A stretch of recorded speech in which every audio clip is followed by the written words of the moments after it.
ನಮಸ್ಕಾರ ಫ್ರೆಂಡ್ಸ್. ಕೇಂದ್ರೀಯ ವಿದ್ಯಾಲಯ ಸಂಘಟನ್ ಮತ್ತು ನವೋದಯ ವಿದ್ಯಾಲಯ ಸಮಿತಿ ಈ ಒಂದು ಪೋಸ್ಟ್ಗೆ ಯಾವ ರೀತಿ ಅಪ್ಲೈ ಮಾಡಬೇಕು ಈ ಒಂದು ವಿಡಿಯೋದಲ್ಲಿ ತೋರಿಸ್ಕೊಡ್ತೀನಿ ಬನ್ನಿ ಫ್ರೆಂಡ್ಸ್. ಈ ಒಂದು ಪೋಸ್ಟ್ಗೆ ಅಪ್ಲೈ ಮಾಡೋಕ್ಕೆ ನಾನು ವಿಡಿಯೋದ ಡಿಸ್ಕ್ರಿಪ್ಷನ್ನಲ್ಲಿ ಇದರ ಒಂದು ಲಿಂಕ್ ಕೊಟ್ಟಿದ್ದೀನಿ. ಆ ಲಿಂಕ್ ಮೇಲೆ ಕ್ಲಿಕ್ ಮಾಡಿದಾಗ ನೀವು ಡೈರೆಕ್ಟಾಗಿ ಈ ಒಂದು ವೆಬ್ಸೈಟ್ಗೆ ಬರ್ತೀರಾ. ನೋಡಿ, ಇಲ್ಲಿ ಬಂದಾಗ ನ್ಯೂ ರಿಜಿಸ್ಟ್ರೇಷನ್ ಅಂತ ಇದೆ ಅಲ್ವಾ, ಇದ್ರ ಮೇಲೆ ಕ್ಲಿಕ್ ಮಾಡಿದಾಗ ನೋಡಿ ಈ ರೀತಿ ಪೇಜ್ ಓಪನ್ ಆಗುತ್ತೆ. ನೀವು ಇಲ್ಲಿ ರಿಜಿಸ್ಟ್ರೇಷನ್, ಅಪ್ಲಿಕೇಶನ್ ಫಾರ್ಮ್, ಆದಮೇಲೆ ಫೀ ಪೇಮೆಂಟ್ 3 ಸ್ಟೆಪ್ಸ್ ಇರುತ್ತೆ. ಮೊದಲೇ ಸ್ಟೆಪ್ ಬಂದುಬಿಟ್ಟು ಇಲ್ಲಿ ನೋಡ್ಬೋದು ನೀವು ರಿಜಿಸ್ಟ್ರೇಷನ್ ಅಂತ ಇರುತ್ತೆ. ಇಲ್ಲಿ ನೋಡಿ, ರಿಜಿಸ್ಟ್ರೇಷನಲ್ಲಿ ಮೊದಲನೇದು ಡೌನ್ಲೋಡ್ ಡೀಟೇಲ್ಸ್ ಅಡ್ವರ್ಟೈಸ್ಮೆಂಟ್ ಅಂತ ಇದೆ. ಅಂದರೆ ನೀವು ಇದಕ್ಕೆ ಅಪ್ಲೈ ಮಾಡೋಕ್ಕಿಂತ ಮೊದಲು ಇದರ ಒಂದು ನೋಟಿಫಿಕೇಷನ್ ಡೀಟೇಲ್ ನೀಟಾಗಿ ಓದ್ಕೊಳ್ಳಿ, ಆಮೇಲೆ ಬಂದು ಇದಕ್ಕೆ ನೀವು ಅಪ್ಲೈ ಮಾಡಿ ಅಂತ ಹೇಳ್ತಾ ಇದೆ. ನೋಡಿ, ನಾನು ನೋಟಿಫಿಕೇಷನ್ ಡೀಟೇಲಾಗಿ ನೋಟಿಫಿಕೇಷನ್ ವಿಡಿಯೋ ಒಂದು ಮಾಡಿದ್ದೀನಿ.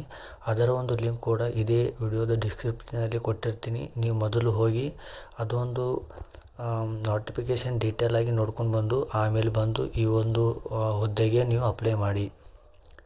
ಇಲ್ಲಿ ನೋಡಿ friends, I have read detailed advertisement ಐತೆ. ಅಂದರೆ ಅದೇ ನೋಟಿಫಿಕೇಷನ್ ಬಗ್ಗೆನೇ ಹೇಳ್ತಾ ಇದ್ದಾರೆ ಅವರು. ನೀವು ಮೊದಲು ನೋಟಿಫಿಕೇಷನ್ ನೀಟಾಗಿ ನೋಡಿಕೊಂಡು ಆಮೇಲೆ ಈ ಒಂದು ಪೋಸ್ಟಿಗೆ ಅಪ್ಲೈ ಮಾಡಿ ಅಂತ ಹೇಳ್ತಾ ಇದ್ದಾರೆ. ಇದ್ರ ಮೇಲೆ ಕ್ಲಿಕ್ ಮಾಡಿ ಇಲ್ಲಿ ಕ್ಲಿಕ್ ಹೇರ್ ಟು ಪ್ರೊಸೀಡ್ ಅಂತ ಇದೆಯಲ್ವ, ಇದ್ರ ಮೇಲೆ ಕ್ಲಿಕ್ ಮಾಡಿ. ನೋಡಿ, ಕ್ಲಿಕ್ ಮಾಡಿದಾಗ ನಿಮ್ಮ ಒಂದು ಪರ್ಸ್ನಲ್ ಡೀಟೇಲ್ಸ್ ಕೇಳುತ್ತೆ. ನಿಮ್ಮ ಒಂದು ಪರ್ಸ್ನಲ್ ಡೀಟೇಲ್ಸ್ನಲ್ಲಿ ಕ್ಯಾಂಡಿಡೇಟ್ ನೇಮ್ ಅಂದರೆ ನಿಮ್ಮ ಒಂದು ಹೆಸರು, ಅದಾದ ನಂತರ ಫಾದರ್ ನೇಮ್ ಅಂದರೆ ನಿಮ್ಮ ತಂದೆಯ ಹೆಸರು ಹಾಕಿ, ಅದಾದ ನಂತರ ಮದರ್ ನೇಮ್ ಅಂದರೆ ನಿಮ್ಮ ತಾಯಿಯವರ ಹೆಸರು ಹಾಕಿಲಿ, ಅದಾದ ನಂತರ ನಿಮ್ಮ ಡೇಟ್ ಆಫ್ ಬರ್ತ್, ನಿಮ್ಮ ಜನ್ಮ ದಿನಾಂಕ, ನೀವು ಹುಟ್ಟಿದ ದಿನ, ನೀವು ಹುಟ್ಟಿದ ತಿಂಗಳು, ನೀವು ಯಾವ ವರ್ಷ ಹುಟ್ಟಿದಾರೆ ಅದನ್ನು ಇಲ್ಲಿ ಹಾಕಬೇಕು. ಅದಾದ ನಂತರ ಜೆಂಡರ್ ಅಂದರೆ ನೀವು ಮೇಲ ಫಿಮೇಲ್ ಅಂತ, ಅಂದರೆ ನೀವು ಗಂಡ ಅಥವಾ ಹೆಣ್ಣು ಅದನ್ನು ಚಾಯ್ಸ್ ಮಾಡ್ಕೊಳ್ಳಿ. ಅದಾದ ನಂತರ ಐಡೆಂಟಿಟಿ ಮಾರ್ಕ್ ಅಂದರೆ for example PAN card, driving licence ಈ ರೀತಿ ಎಕ್ಸೆಟ್ರಾ ಇರುತ್ತೆ ಅಲ್ವ ನಿಮ್ಮ ಹತ್ರ, ಕಾಲೇಜ್ ಐ ಡಿ ಕಾರ್ಡ್, ನೀವು ಯಾವ್ದು ಬೇಕಾದರೂ ಟೈಪ್ ಮಾಡ್ಬೋದು. ಅದಾದ ನಂತರ ಎಂಟರ್ ಪ್ಯಾನ್ ನಂಬರ್ ಅಂತ ಇದೆ, ಅದನ್ನು ಚಾಯ್ಸ್ ಮಾಡ್ಕೊಳ್ಳಿ. ಅದಾದ ನಂತರ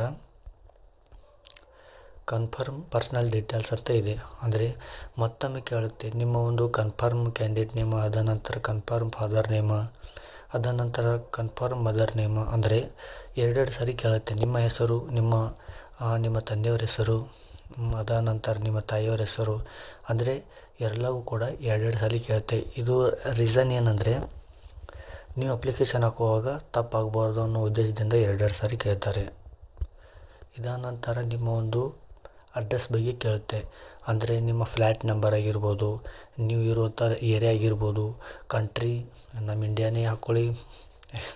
ಯಾಕೆಂದರೆ ನಮ್ಮ ಇಂಡಿಯಾದಲ್ಲಿ ಪೋಸ್ಟ್ ಕರೆಯೋದ್ರಿಂದ ಕಂಟ್ರಿ ನೇಮ್ ಚಾಯ್ಸ್ ಮಾಡ್ಕೊಳ್ಳಿ. ಕಂಟ್ರಿ ನೇಮ್ ಚಾಯ್ಸ್ ಮಾಡ್ಕೊಂಡಾಗ ರಾಜ್ಯನ ಚಾಯ್ಸ್ ಮಾಡ್ಕೊಳ್ಳಿ, ಕರ್ನಾಟಕ ಅಂತ. ಅದಾದ ನಂತರ ಡಿಸ್ಟ್ರಿಕ್ಟ್ ಚಾಯ್ಸ್ ಮಾಡ್ಕೊಳ್ಳಿ, ಆಮೇಲೆ ಪಿನ್ ಕೋಡ್ ಹಾಕಿ. ಪಿನ್ ಕೋಡ್ ಹಾಕಿದ ನಂತರ ಇಲ್ಲಿ ನೋಡಿ ನಿಮ್ಮ ಒಂದು ಅಡ್ರೆಸ್ ಸೇಮ್ ಆಗಿದ್ದರೆ ಇಲ್ಲಿ ಜಸ್ಟ್ ಕ್ಲಿಕ್ ಮಾಡಿದಾಗ ಇದು ಆಟೋಮೆಟಿಕಲಿ ಫಿಲ್ಅಪ್ ಆಗುತ್ತೆ. ನಿಮ್ಮ ಒಂದು ಅಡ್ರೆಸ್ ಸೇಮ್ ಆಗಿದ್ದರೆ, ಬೇರೆ ಆಗಿದ್ದರೆ ನೀವು ಇಲ್ಲಿ ಮತ್ತೆ ಬೇರೆ ಅಡ್ರೆಸ್ ಹಾಕಬೇಕು. ಇಲ್ಲ ನನ್ನ ಅಡ್ರೆಸ್ ಸೇಮ್ ಇದೆ ಅಂದರೆ ನೀವು ಇಲ್ಲಿ ಕ್ಲಿಕ್ ಮಾಡಿದ್ರೆ ಸಾಕು, ಆಟೋಮೆಟಿಕಲಿ ಇದೆಯಲ್ವ ಆಟೋಮೆಟಿಕಲಿ ಫಿಲ್ ಆಗುತ್ತೆ. ಇದಾದ ನಂತರ ಚೂಸ್ ದ ಪಾಸ್ವರ್ಡ್. ನೋಡಿ, ತುಂಬ ಜನರಿಗೆ ಪಾಸ್ವರ್ಡ್ ಯಾವ ರೀತಿ ಕ್ರಿಯೇಟ್ ಮಾಡ್ಕೋಬೇಕು ಅಂತ ಗೊತ್ತಾಗೋದಿಲ್ಲ. ಇಲ್ಲಿ ನೋಡಿ, ನಿಮ್ಮ ಪಾಸ್ವರ್ಡ್ ಯಾವ ರೀತಿ ಇರಬೇಕು ಅನ್ನೋದು ನಾನು ಉದಾಹರಣೆ ಮುಖಾಂತರ ನೀವು ತೋರಿಸ್ತೀನಿ. ನೋಡಿ, ನಿಮ್ಮ ಒಂದು ಪಾಸ್ವರ್ಡ್ ಈ ರೀತಿ ಇರಬೇಕು. ಪಾಸ್ವರ್ಡ್ @123 ಈ ರೀತಿ ಇರಬೇಕು. ಫಾರ್ ಎಕ್ಸಾಂಪಲ್ ನಿಮ್ಮ ಹೆಸರು ಎಸ್ ಅಲ್ಲ, ಬೇರೆ ಏನಾದರೂ ಫಾರ್ ಎಕ್ಸಾಂಪಲ್ ದೀಪಾ @123 ನೀವು ಈ ರೀತಿ ನಿಮ್ಮ ಒಂದು ಪಾಸ್ವರ್ಡನ್ನ ಜನ್ರೇಟ್ ಮಾಡ್ಕೋಬೇಕು.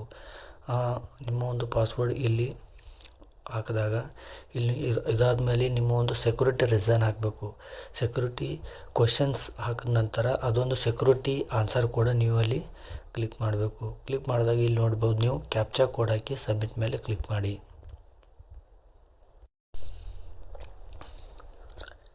ಕ್ಲಿಕ್ ಮಾಡಿದಾಗ ನೋಡಿ ನೀವು ನೋಡ್ಬೋದು ನಿಮ್ಮ ಹೆಸರು, ಅದಾದ ನಂತರ ನಿಮ್ಮ ತಂದೆಯವರ ಹೆಸರು, ಅದಾದ ನಂತರ ನಿಮ್ಮ ತಾಯಿಯವರ ಹೆಸರು, ಅದಾದ ನಂತರ ನಿಮ್ಮ date of birth, gender, address, mobile number, email ಇವೆಲ್ಲ ಕರೆಕ್ಟ್ ಇದೆ ಅಂತ ನಿಮ್ಗೆ ಅನಿಸಿದರೆ ಇವ್ರ ಮೇಲೆಲ್ಲ ಟಿಕ್ ಮಾಡಿ. ಟಿಕ್ ಮಾಡಿದ್ಮೇಲೆ ಇಲ್ಲಿ ಐ ಅಗ್ರಿ ಮೇಲೆ ಕ್ಲಿಕ್ ಮಾಡಿ ಸೆಂಡ್ OTP ಮೇಲೆ ಕ್ಲಿಕ್ ಮಾಡಿದಾಗ ಈ ರೀತಿ ಪೇಜ್ ಓಪನ್ ಆಗುತ್ತೆ. ಇಲ್ಲಿ ನೀವು ನೋಡ್ಬೋದು ನಿಮ್ಮ ಒಂದು ಕರೆಂಟ್ ಸ್ಟೇಟಸ್. ಇಲ್ಲಿ ಕೇವಲ ನಿಮ್ಮ ರಿಜಿಸ್ಟ್ರೇಷನ್ ಫಾರ್ಮ್ ಕಂಪ್ಲೀಟ್ ಆಗಿದೆ. ಇದಾದ ನಂತರ ಮೊಬೈಲ್ ನಂಬರ್ ವೆರಿಫಿಕೇಷನ್ ಒಂದು ಕಂಪ್ಲೀಟ್ ಆಗಿದೆ. ನೋಡಿ, ನೀವು ಇನ್ನೂ 2 ಕೂಡ ಕ್ಯಾಂಡಿಡೇಟ್ ಪ್ರೊಫೈಲ್ ಮತ್ತು ಇಮೇಲ್ ವೆರಿಫಿಕೇಷನ್ ಪೆಂಡಿಂಗ್ ಇದೆ. ಇಲ್ಲಿ ಮೊದಲನೇದಾಗಿ ನೀವು ಇಮೇಲ್ ವೆರಿಫಿಕೇಷನ್ ಪೆಂಡಿಂಗ್ ಅಂತ ಇದೆಯಲ್ವ, ಇದನ್ನು ಪೂರ್ತಿ ಮಾಡ್ಕೋಬೇಕು. ಇದನ್ನು ಪೂರ್ತಿ ಮಾಡ್ಕೋಬೇಕಂದ್ರೆ ಇಲ್ಲಿ ವೆರಿಫಿಕೇಷನ್ ಇಮೇಲ್ ಐ ಡಿ ಮೇಲೆ ಕ್ಲಿಕ್ ಮಾಡಿದಾಗ ನೋಡಿ, ಈ ರೀತಿ ನಿಮಗೆ ಒಂದು ಪೇಜ್ ಸ್ಲೈಡ್ ಶೋ ಆಗುತ್ತೆ. Your email I D is verified successfully ಅಂತ ಇದೆಯಲ್ವಾ, ಇಲ್ಲಿ ಕ್ಲಿಕ್ ಮಾಡಿದಾಗ ನೋಡಿ ಈ ರೀತಿ ಪೇಜ್ ಓಪನ್ ಆಗುತ್ತೆ. ಇಲ್ಲಿ ನೀವು ನೋಡ್ಬೋದು email I D verification as completed ಅಂತ. ನಂತರ ಪೆಂಡಿಂಗ್ನಲ್ಲಿ ಉಳಿದಿರೋದು ಕಂಪ್ಲೀಟ್ ಪ್ರೊಫೈಲ್ ಅಷ್ಟೇ. ಇದ್ರ ಮೇಲೆ ಕ್ಲಿಕ್ ಮಾಡಿ ಇದೂ ಕೂಡ ಕಂಪ್ಲೀಟ್ ಆಗುತ್ತೆ. ಇಲ್ಲಿ ನೋಡಿ, ಇಲ್ಲಿ ಕ್ಲಿಕ್ ಮಾಡಿದಾಗ ಈ ರೀತಿ ಪೇಜ್ ಓಪನ್ ಆಗುತ್ತೆ.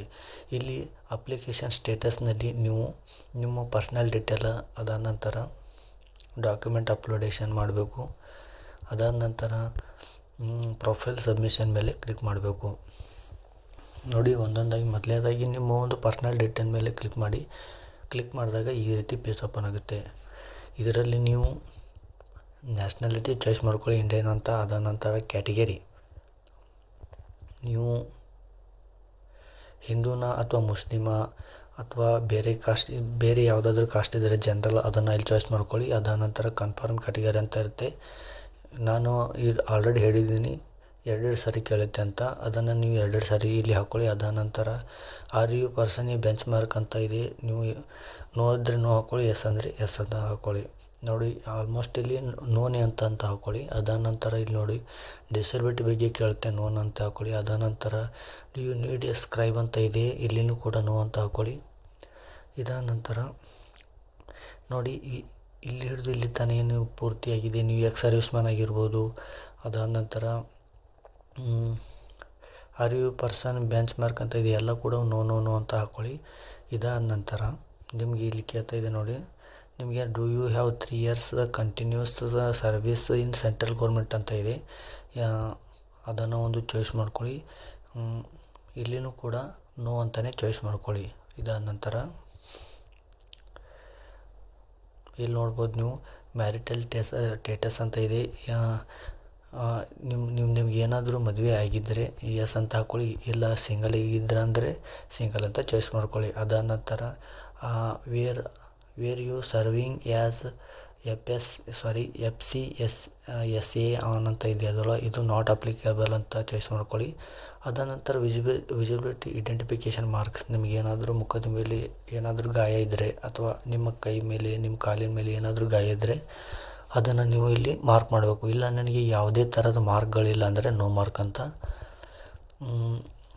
ಸೆಲೆಕ್ಟ್ ಮಾಡ್ಕೊಳ್ಳಿ. ಅದಾದ ನಂತರ ಇಲ್ಲಿ ಕ್ಯಾಪ್ಚಾ ಕೋಡ್ ಬರುತ್ತೆ, ಕ್ಯಾಪ್ಚಾ ಕೋಡನ್ನು ಇಲ್ಲಿ ಸಬ್ಮಿಟ್ ಮಾಡಿ, ಇಲ್ಲಿ ಸೇವ್ ಆ್ಯಂಡ್ ಮೇಕ್ ಮಾಡಿ ಕ್ಲಿಕ್ ಮಾಡಿದಾಗ ನಿಮ್ಮ ಒಂದು ಡಾಕ್ಯುಮೆಂಟ್ ಅಪ್ಲೋಡ್ ಬಗ್ಗೆ ಕೇಳುತ್ತೆ.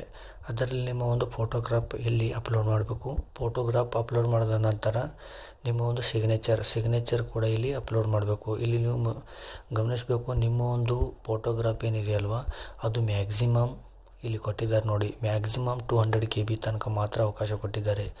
ಅದಾದ ನಂತರ ನಿಮ್ಮ ಒಂದು ಸಿಗ್ನೇಚರ್ ಮ್ಯಾಕ್ಸಿಮಮ್ 50 KB ಮಾತ್ರ ಅವಕಾಶ ಕೊಟ್ಟಿದ್ದಾರೆ. ಅದು ನೀವು ಮುಖ್ಯವಾಗಿ ಗಮನಿಸಬೇಕು. ತುಂಬ ಜನ ಇಲ್ಲಿ ಅಬ್ಸರ್ವ್ ಮಾಡೋದೇ ಇಲ್ಲ, ಹಾಗೆ ಡೈರೆಕ್ಟಾಗಿ ಅಪ್ಲೋಡ್ ಮಾಡೋಕ್ಕೆ ಹೋಗಿ ಅವರ ಫೋಟೋ ಅಪ್ಲೋಡ್ ಮಾಡೋಕ್ಕೆ ಆಗೋದಿಲ್ಲ. ತುಂಬ ಜನರಿಗೆ ಅದೇ ತುಂಬ ಸಮಸ್ಯೆ ಆಗುತ್ತೆ. ಇಲ್ಲಿ ನೀವು ದಯವಿಟ್ಟು ಇಲ್ಲಿ ಮುಖ್ಯವಾಗಿ ನೀವು ಗಮನಿಸಬೇಕು, ನಿಮ್ಮ ಒಂದು ಫೋಟೋ 200 KB ತನಕ ಅವಕಾಶ ಇರುತ್ತೆ, ಅದು JPG ಫಾರ್ಮ್ಯಾಟ್ನಲ್ಲಿ. ಅದಾದ ನಂತರ ನಿಮ್ಮ ಒಂದು ಸಿಗ್ನೇಚರ್ 50 KBವರೆಗೂ ಅವಕಾಶ ಇರುತ್ತೆ. ಎರಡು ಸಬ್ಮಿಟ್ ಮೇಲೆ ಅಂದರೆ ಎರಡೂ ಅಪ್ಲೋಡ್ ಮಾಡಿದಾಗ ಇಲ್ಲಿ ನೋಡ್ಬೋದು ನೀವು ಈ ರೀತಿ ಪೇಜ್ ಓಪನ್ ಆಗುತ್ತೆ. ಇದರಲ್ಲಿ ನೀವು ನಿಮ್ಮ ಒಂದು ಹೆಸರು, ಅದಾದ ನಂತರ ನಿಮ್ಮ ತಂದೆಯವರ ಹೆಸರು, ಅದಾದ ನಂತರ ನಿಮ್ಮ ತಾಯಿಯವರ ಹೆಸರು, ಡೇಟ್ ಆಫ್ ಬರ್ತ್, ನಿಮ್ಮ ಒಂದು gender, category, address, photograph and signature ಎಲ್ಲವೂ ಕರೆಕ್ಟ್ ಆಗಿದ್ದರೆ ಇವು ಎಲ್ಲದರ ಮೇಲೆ ಟಿಕ್ ಮಾಡಬೇಕು. ಟಿಕ್ ಮಾಡಿ ಐ ಅಗ್ರಿ ಮೇಲೆ ಕ್ಲಿಕ್ ಮಾಡಿ.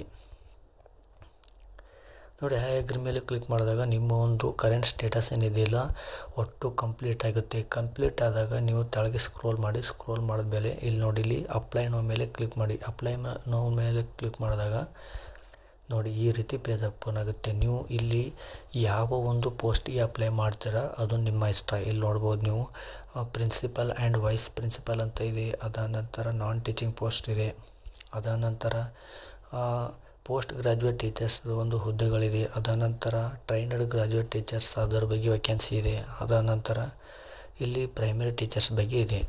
ನಾನು ನಿಮಗೆ ಒಂದು ಯಾವ ರೀತಿ ಅಪ್ಲೈ ಮಾಡಬೇಕು ಅನ್ನೋ ತೋರಿಸ್ತೀನಿ ನೋಡಿ. ಇಲ್ಲಿ ನೋಡಿ, ನಾನು ನಾನ್ ಟೀಚಿಂಗ್ ಪೋಸ್ಟ್ ಬಗ್ಗೆ ಯಾವ ರೀತಿ ಅಪ್ಲೈ ಮಾಡಬೇಕು ಅಂತ ತೋರಿಸ್ತೀನಿ ನೋಡಿ. ಇಲ್ಲಿ ಅಪ್ಲೈ ಮಾಡಿ ಕ್ಲಿಕ್ ಮಾಡಿದಾಗ ಈ ರೀತಿ ಪೇಜ್ ಓಪನ್ ಆಗುತ್ತೆ ನೋಡಿ. ಇಲ್ಲಿ ಅಪ್ಲಿಕೇಶನ್ ಫಾರ್ಮ್ ಪೆಂಡಿಂಗ್ ಅಂತ ಬರ್ತಾ ಇದೆ. ಅದಾದ ನಂತರ ಫೀ ಪೇಮೆಂಟ್ ಕೂಡ ಪೆಂಡಿಂಗ್ ಅಂತ ಬರ್ತಾ ಇದೆ. ಇಲ್ಲಿ ನೋಡಿ, ಇಲ್ಲಿ ಕಂಪ್ಲೀಟ್ ಅಪ್ಲಿಕೇಶನ್ ಫಾರ್ಮ್ ಮೇಲೆ ಕ್ಲಿಕ್ ಮಾಡಿದಾಗ ಇಲ್ಲಿ ನೀವು ನಿಮ್ಮ ಒಂದು ಪೋಸ್ಟ್ನ ಚಾಯ್ಸ್ ಮಾಡ್ಕೋಬೇಕು. ನೀವು ಫೈನಾನ್ಸ್ ಆಫೀಸರ್ ಅಪ್ಲೈ ಮಾಡ್ತೀರಾ, ಅಥವಾ ಅಸಿಸ್ಟೆಂಟ್ ಸೆಕ್ಷನ್ ಆಫೀಸರ್ ಮೇಲೆ ಅಪ್ಲೈ ಮಾಡ್ತೀರಾ, ಅಥವಾ ಅದಾದ ನಂತರ ಜೂನಿಯರ್ ಅಸಿಸ್ಟೆಂಟ್ ಅಥವಾ ಸ್ಟೆನೋಗ್ರಾಫರ್, ನಿಮಗೆ ಯಾವ ಒಂದು ಪೋಸ್ಟ್ ಎಷ್ಟಾಗುತ್ತೋ ಅದನ್ನು ಇಲ್ಲಿ ಕ್ಲಿಕ್ ಮಾಡಬೇಕು. ಇಲ್ಲಿ ನೋಡ್ಬೋದು ನೀವು ಸಾಕಷ್ಟು ವೇಕೆನ್ಸಿಗಳನ್ನು ಕರೆದಿದ್ದಾರೆ. ನಿಮಗೆ ಯಾವುದು ಇಷ್ಟ ಇದೆ ಅದನ್ನು ಚಾಯ್ಸ್ ಮಾಡ್ಕೊಳ್ಳಿ. ಚಾಯ್ಸ್ ಮಾಡಿಕೊಂಡಾಗ ನೋಡಿ, ಮುಂದೆ ನಿಮಗೆ ಈ ರೀತಿ ಪೇಜ್ ಓಪನ್ ಆಗುತ್ತೆ. ಇಲ್ಲಿ ನಿಮಗೆ ಮೀಡಿಯಮ್ ಆಪ್ಷನ್ ಫಾರ್ ಟೈರ್ 1 ಅಂತ ಇದೆ. ಇಲ್ಲಿ ನೀವು ನೋಡ್ಬೋದು. ಇಲ್ಲಿ ನಿಮ್ಮ ಒಂದು ಮೀಡಿಯಮ್ ಲ್ಯಾಂಗ್ವೇಜ್ ಚಾಯ್ಸ್ ಮಾಡ್ಕೋಬೇಕು. ಇಲ್ಲಿ ನೋಡಿ, ಇಲ್ಲಿ ಕನ್ನಡ, ತೆಲುಗು, ಅದಾದ ನಂತರ ಮರಾಠಿ ಎಲ್ಲವೂ ಕೂಡ ಇದೆ. ನೀವು ಲ್ಯಾಂಗ್ವೇಜ್ ಚಾಯ್ಸ್ ಮಾಡಿಕೊಂಡಾಗ ಮುಂದೆ ನಿಮಗೆ ಈ ರೀತಿ ಪೇಜ್ ಓಪನ್ ಆಗುತ್ತೆ ನೋಡಿ. ಇಲ್ಲಿ do you have knowledge of computer applicant ಅಂತ ಇದೆ. ಎಸ್ ಅಂತ ಮಾಡ್ಕೊಳ್ಳಿ. ಅದಾದ ನಂತರ ನಿಮಗೆ ಏನಾದರೂ 6 ಮಂತ್ ಡಿಪ್ಲೊಮಾ, ನೀವು ಏನಾದರೂ 6 ತಿಂಗಳ ಡಿಪ್ಲೊಮಾ ಮಾಡಿದ್ದೀರ ಅಂತ ಕೇಳ್ತಾ ಇದೆ. ನೀವು ಮಾಡಿದರೆ ಎಸ್ ಅಂತ ಹಾಕ್ಕೊಳ್ಳಿ. ಅದಾದ ನಂತರ ಡೂ ಯು ಹ್ಯಾವ್ ಎಕ್ಸ್ಪೀರಿಯನ್ಸ್ ಇವೆಲ್ಲ ಕೇಳ್ತಾ ಇದೆ. ಇಲ್ಲಿ ನೀವು ನೋಡ್ಬೋದು. ಇಲ್ಲಿ ನೋಡಿ, ಡೂ ಯು ಹ್ಯಾವ್ ಎಕ್ಸ್ಪೀರಿಯನ್ಸ್ ಅಂತ ಕೇಳ್ತಾ ಇದೆ. ನಿಮ್ಗೆ ಏನಾದರೂ ಎಕ್ಸ್ಪೀರಿಯನ್ಸ್ ಇದ್ದರೆ ಎಸ್ ಹಾಕಿ, ಇಲ್ಲಾಂದರೆ ನೋ ಅಂತ ಹಾಕಿ. ಅದಾದ ನಂತರ ಇಲ್ಲಿ ಮುಖ್ಯವಾಗಿ ಇಲ್ಲಿ ಗಮನಿಸಬೇಕು, do you have dictation speed of 10 minutes at 80 word per minute and typing speed 50 word per minute in English ಅಂತ ಇದೆ. ಇದು ನೀವು ಕಡ್ಡಾಯವಾಗಿ ಎಸ್ ಅಂತಲೇ ಹಾಕೋಬೇಕು. ಅದಾದ ನಂತರ do you have preference in Hindi and English ಅಂತ ಇದೆ. ಎಸ್ ಅಂತ ಹಾಕೊಳ್ಳಿ. ಅದಾದ ನಂತರ do you process minimum typing speed of ಅಂತ ಇದೆ. ನಿಮ್ಮ ಒಂದು ಸ್ಪೀಡ್ 30 word per minute ಅಂತ ಇದೆಯಲ್ವ, ಇದನ್ನು ಚಾಯ್ಸ್ ಮಾಡ್ಕೊಳ್ಳಿ. ಅದಾದ ನಂತರ ಕ್ಯಾಪ್ಚಾ ಕೋಡ್ ಹಾಕಿ ಸೇವ್ ನೆಕ್ಸ್ಟ್ ಮೇಲೆ ಕ್ಲಿಕ್ ಮಾಡ್ಕೊಳ್ಳಿ. ಇದಾದ ನಂತರ ನಿಮ್ಮ ಒಂದು ಎಜುಕೇಷನ್ ಕ್ವಾಲಿಫಿಕೇಷನ್ ಬಗ್ಗೆ ಬರುತ್ತೆ. ಇಲ್ಲಿ ನೋಡ್ಬೋದು. ಇಲ್ಲಿ ನೋಡಿ, ಇಲ್ಲಿ ನಿಮ್ಮ 10th ಡೀಟೇಲ್ ಕೇಳುತ್ತೆ. ಮೊದಲೇ ನೀವು ಪಾಸ್ ಸ್ಟೇಟಸ್ ಏನಿದೆ ಪಾಸ್ವರ್ಡ್ ಅಂತ ಹಾಕ್ಕೊಳ್ಳಿ. ನೀವು ಪಾಸ್ ಸ್ಟೇಟಸ್ ನೋಡಿ, ನೀವು ಪಾಸ್ವರ್ಡ್ ಅಂತಲೇ ಹಾಕ್ಕೊಳ್ಳಿ. ಅದಾದ ನಂತರ ನೀವು ಯಾವ ವರ್ಷ ಪಾಸ್ ಆಗಿದ್ದೀರಾ ಅದನ್ನು ಹಾಕ್ಕೊಳ್ಳಿ. ಅದಾದ ನಂತರ ನಿಮ್ಮ ಒಂದು 10th ಬೋರ್ಡ್ ಹೆಸರು, ನೀವು ಯಾವ ಒಂದು ಬೋರ್ಡ್ನಿಂದ ನಿಮ್ಮ 10th ಎಕ್ಸಾಮ್ ಮುಗಿಸಿರೋ ಅದನ್ನು ಚಾಯ್ಸ್ ಮಾಡ್ಕೊಳ್ಳಿ. ಅದಾದ ನಂತರ ನಿಮ್ಮ ಯೂನಿವರ್ಸಿಟಿ ಹೆಸರು ಅದನ್ನು ಚಾಯ್ಸ್ ಮಾಡ್ಕೊಳ್ಳಿ. ಇದಾದ ನಂತರ ನೋಡಿ, ನೀವು ಟೆನ್ಷನ್ ತೊಗೊಳ್ಳೋ ಅವಶ್ಯಕತೆ ಇಲ್ಲ.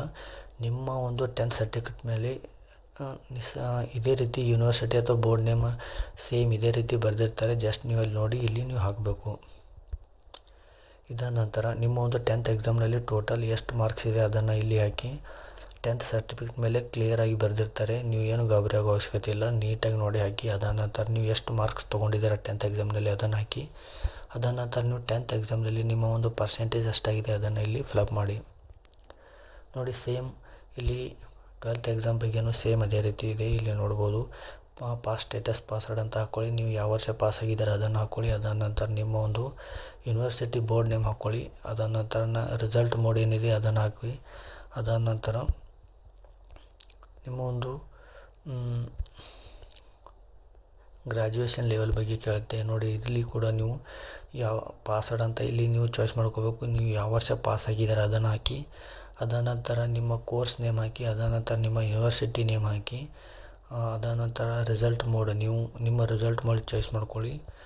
ಚಾಯ್ಸ್ ಮಾಡ್ಕೊಂಡಾಗ ನೋಡಿ, ಈ ರೀತಿ ಪೇಜ್ ಓಪನ್ ಆಗುತ್ತೆ. ಪೇಜ್ ಓಪನ್ ಆದಾಗ ನೀವು ಕ್ಯಾಪ್ಚಾ ಕೋಡ್ ಹಾಕೋಬೇಕು ನೋಡಿ. ಇದು ಒಂದು ಕ್ಯಾಪ್ಚಾ ಕೋಡ್ ಇಲ್ಲಿ ಹಾಕಿದ್ಮೇಲೆ ಸೇವ್ ಆ್ಯಂಡ್ ನೆಕ್ಸ್ಟ್ ಮೇಲೆ ಕ್ಲಿಕ್ ಮಾಡ್ಕೊಳ್ಳಿ. ಕ್ಲಿಕ್ ಮಾಡ್ಕೊಂಡಾಗ ನೋಡಿ, ಇಲ್ಲಿ ಅಪ್ಲೈ ಫಾರ್ ಅಂತ ಇದೆಯಲ್ವ, ಅದ್ರ ಮೇಲೆ ಕ್ಲಿಕ್ ಮಾಡಿಕೊಂಡು ನಂತರ ಎಜುಕೇಷನ್ ಡೀಟೇಲ್ಸ್ ಮೇಲೆ ಕ್ಲಿಕ್ ಮಾಡಿ ಐ ಅಗ್ರಿ ಮೇಲೆ ಕ್ಲಿಕ್ ಮಾಡಿ. ಕ್ಲಿಕ್ ಮಾಡಿದಾಗ ನೋಡಿ ಇಲ್ಲಿ ನೀವು ಕರೆಂಟ್ ಸ್ಟೇಟಸ್ ಬಗ್ಗೆ ನೀವು ನೋಡ್ಬೋದು. ನಿಮ್ಮ ಒಂದು ವ್ಯೂ ಅಪ್ಲಿಕೇಶನ್ ಫಾರ್ಮ್ ಏನಿದೆ ಅದು ಪೂರಾ ಕಂಪ್ಲೀಟ್ ಆಯಿತು. ಈಗ ಉಳಿದಿರೋದು ಕೇವಲ ಫೀ ಪೇಮೆಂಟ್ ಅಂತ, ಇದು ಪೆಂಡಿಂಗ್ನಲ್ಲಿ ಇದೆ ನೀವು ನೋಡ್ಬೋದು. ಇದನ್ನು ಕೂಡ ಕಂಪ್ಲೀಟ್ ಮಾಡೋಕ್ಕೆ ನೀವು ಪೇಮೆಂಟ್ ಎಕ್ಸಾಮಿನೇಷನ್ ಫೀ ಅಂತ ಇದೆಯಲ್ವ, ಇದರ ಮೇಲೆ ಕ್ಲಿಕ್ ಮಾಡಿ. ಕ್ಲಿಕ್ ಮಾಡಿದಾಗ ಈ ರೀತಿ ಪೇಜ್ ಓಪನ್ ಆಗಿದೆ. ಇಲ್ಲಿ ಪ್ರೊಸೀಡ್ ಫಾರ್ ಪೇಮೆಂಟ್ ಮೇಲೆ ಕ್ಲಿಕ್ ಮಾಡಿ. ಕ್ಲಿಕ್ ಮಾಡಿದಾಗ ಇಲ್ಲಿ ನೀವು ನೋಡ್ಬೋದು 1000 ರೂಪಾಯಿ ಅಂತ ಇದೆ. ನೀವು ಇದರಲ್ಲಿ ಶಾಕ್ ಆಗೋ ಅವಶ್ಯಕತೆ ಇಲ್ಲ, ಯಾಕೆಂದರೆ ಪ್ರಿಫರೆನ್ಸ್ ಅಪ್ಲಿಕೇಶನ್ ಹಾಕುವಾಗ ಪ್ರಿಫರೆನ್ಸ್ ಇರುತ್ತೆ. ಅಂದರೆ ನೀವು 1 ಪೋಸ್ಟಿಗೆ ಅಪ್ಲೈ ಮಾಡಿದ್ರೆ 500, ನೀವು 2 ಪೋಸ್ಟಿಗೆ ಅಪ್ಲೈ ಮಾಡಿದ್ರೆ 1000, ನೀವು 3 ಪೋಸ್ಟಿಗೆ ಅಪ್ಲೈ ಮಾಡಿದ್ರೆ 1500. ಅಂದರೆ 1 ಪೋಸ್ಟಿಗೆ ಫೀಸ್ ಇರುತ್ತೆ. 1 ಪೋಸ್ಟಿಗೆ ಅಂದರೆ ಆ ಪೋಸ್ಟಿಗೆ ತಕ್ಕಂತೆ ಏನು ಫೀಸ್ ಇದೆ ಅದು ಆ್ಯಡ್ ಹಾಕೋತ ಹೋಗುತ್ತೆ. ನೀವು 1 ಪೋಸ್ಟ್ ಏನಾದರೂ ಚಾಯ್ಸ್ ಮಾಡ್ಕೊಂಡ್ರೆ ಇಲ್ಲಿ ಕೇವಲ 500 ರೂಪಾಯಿ ಫೀಸ್ ಬರುತ್ತೆ. ನೀವು 4-5 ಪೋಸ್ಟ್ಗಳನ್ನು ಚಾಯ್ಸ್ ಮಾಡ್ಕೊಂಡ್ರೆ ಜಾಸ್ತಿ ನೀವು ಫೀಸ್ ಕಟ್ಟಬೇಕಾಗುತ್ತೆ. ಇಲ್ಲಿ ನೀವು ನೋಡ್ಬೋದು ಮೇಕ್ ಪೇಮೆಂಟ್ ಮೇಲೆ ಕ್ಲಿಕ್ ಮಾಡಿ. ಕ್ಲಿಕ್ ಮಾಡಿದಾಗ ನೋಡಿ ಈ ಒಂದು ಸ್ಕ್ಯಾನರ್ ಇದೆಯಲ್ವಾ, ನೀವು ಈ ಒಂದು ಸ್ಕ್ಯಾನರನ್ನು ಫೋನ್ಪೇ, ಪೇಟಿಎಮ್ ಅಥವಾ ಗೂಗಲ್ ಪೇ ಯಾವುದರ ಮುಖಾಂತರ ನಿಮ್ಮ ಒಂದು ಫೀಸ್ ಏನಿದೆ ಅದನ್ನು ನೀವು ಕಂಪ್ಲೀಟ್ ಮಾಡ್ಕೋಬೋದು. ನೋಡಿ ಫೀಸ್ ಕಟ್ಟಿದಾಗ ನಿಮ್ಮ ಒಂದು ಅಪ್ಲಿಕೇಶನ್ ಫಾರ್ಮ್ ಇದೆ ಅದು ಪೂರ್ತಿಯಾಗಿ ಕಂಪ್ಲೀಟ್ ಆಗುತ್ತೆ. ಸೊ ಫ್ರೆಂಡ್ಸ್, ಇದು ಆಗಿತ್ತು ಈ ಒಂದು ಕೇಂದ್ರೀಯ ವಿದ್ಯಾಲಯ ಸಂಘಟನೆ ಮತ್ತು ನವೋದಯ ವಿದ್ಯಾಲಯ ಸಮಿತಿಯಲ್ಲಿ ಯಾವ ರೀತಿ ಅಪ್ಲೈ ಮಾಡಬೇಕು ನಾನು ನಿಮಗೆ ನೀಟಾಗಿ ಹೇಳ್ಕೊಟ್ಟಿದ್ದೀನಿ. ಈ ಒಂದು ಪೋಸ್ಟ್ಗೆ ನಿಮ್ಮ ಏನಾದರೂ ನಿಮ್ಮ ಫ್ರೆಂಡ್ಸ್ಗಳಿಗೂ ಹಾಕೋ ಇಷ್ಟ ಇರ್ಬೋದೇನೋ, ಅವ್ರಿಗೆ ಏನಾದರೂ ಗೊತ್ತಿಲ್ಲ ಅಂದರೆ ನೀವು ಅವರಿಗೂ ತಿಳಿಸಿ. ವಿಡಿಯೋ ಇಷ್ಟ ಆಗಿದ್ದರೆ ಲೈಕ್ ಮಾಡಿ, ವಿಡಿಯೋ ಇಷ್ಟ ಆಗದಿದ್ದಲ್ಲಿ ಡಿಸ್ಲೈಕ್ ಮಾಡಿ. ಮತ್ತೆ ಸಿಗೋಣ ಮುಂದಿನ ವಿಡಿಯೋದಲ್ಲಿ. ನಮಸ್ಕಾರ.